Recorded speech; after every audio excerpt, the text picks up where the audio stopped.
Okay, so today we're going to go, we have this 2007 Ford Focus. We're going to change the anti-sway, what are these, bushings? Rear bushings.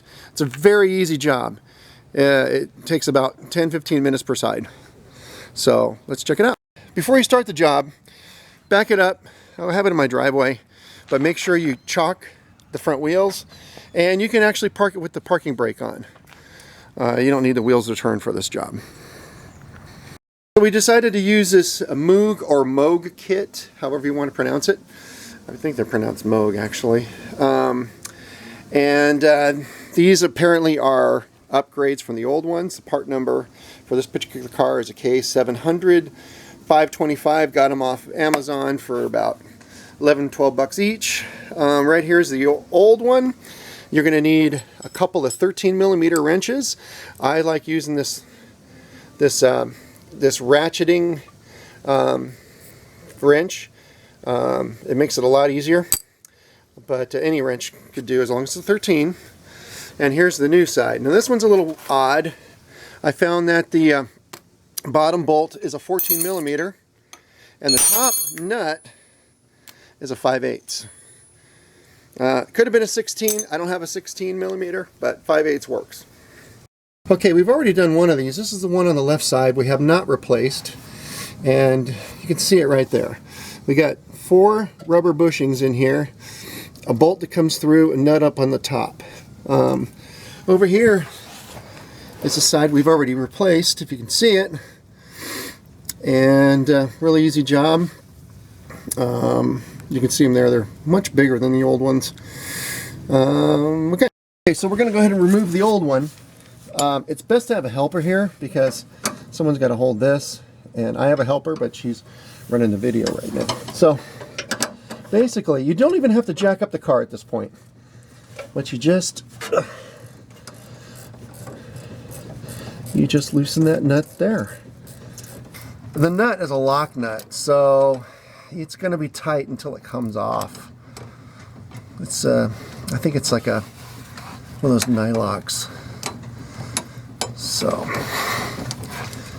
almost got it. I can turn it by hand. I can. Yay! I think I got it. All right. So there's the top part. There's the bottom. Now we still have sandwiched in here a couple of these bushings. So this is where a jack does come in. So let me bring the jack. So I like to catch it right there. I'm such a pro at this. And if you jack the car up just a little bit, what's happening is it's giving some space so you can remove the old piece. You don't even have to, well, I guess you do have to take the wheel off the ground, but that's as far as you need to go. And it comes right out. There it is. And this one's kind of beat up. Okay.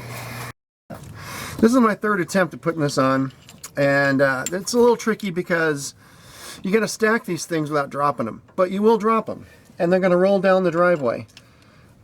So be prepared.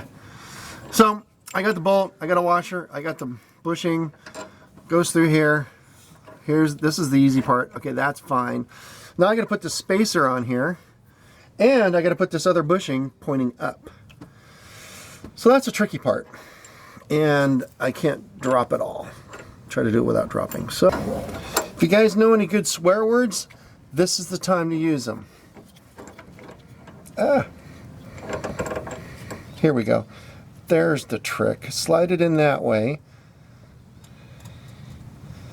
and get that bolt in there to capture it.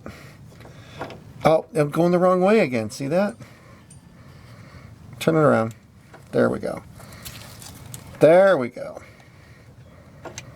Aha! Okay, that's the trick, everybody. Now you can see the bolts coming through the top. We take this extended nut, which has a built-in washer, and we lay it over top.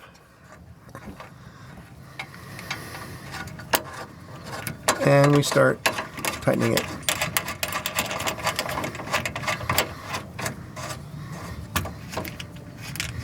Okay. Okay, so I still got the jack in place. Remember, I'm using a 5/8 for the top, 5/8, and I'm using a 14 for the bottom. For all I know, the top could be a 16. I don't have a 16.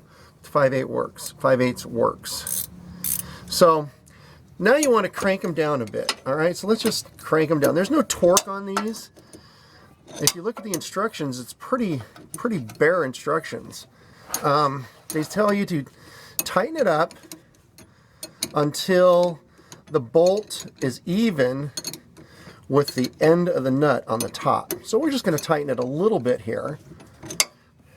I can feel it's way down right now. Just to make sure it's going on okay. Everything's looking good. So about that far into it, I'm going to take the jack out. Okay. Okay. All right, so I took the jack out. And so I'm just tightening this up. And you can see I got a ways to go. Okay, so now I feel actually it's a little bit protruded at the top here. You want it even, but that's okay. And then it says to reach in here and make sure you can't spin that spacer, but I can't get my finger in there. So basically it says to turn it 2 to 3 turns to make, what was it, 2 to 3 turns? Or 1 to 2? You want 2 to 3 threads sticking out of the top. Okay? And that's it. An additional 2 turns after that, I thought. Additional 2 turns after this is what it's saying. This point right here, which will give you 2 to 3 threads sticking out of the top of the nut. I found that 2 to 3 turns, or 2 turns, 2 additional turns didn't do it. So I just looked at it. So I'll show you here in a minute. Okay, I got it tightened to about, looks like about 2.5 threads. I don't know if you can see that. Oh, it's getting blurry. Hello. Well, it's 2.5 threads sticking out, trust me. And I'm counting the gullies between the threads. I'm counting 2.5 of those. And here's an overall shot. So there it is in place. So it's set to go. You're all done. What we're going to do is take the car out for a spin. I'm going to come back and just take one last look, make sure nothing moved around. But there it is. Very simple. Good luck. Thanks for watching.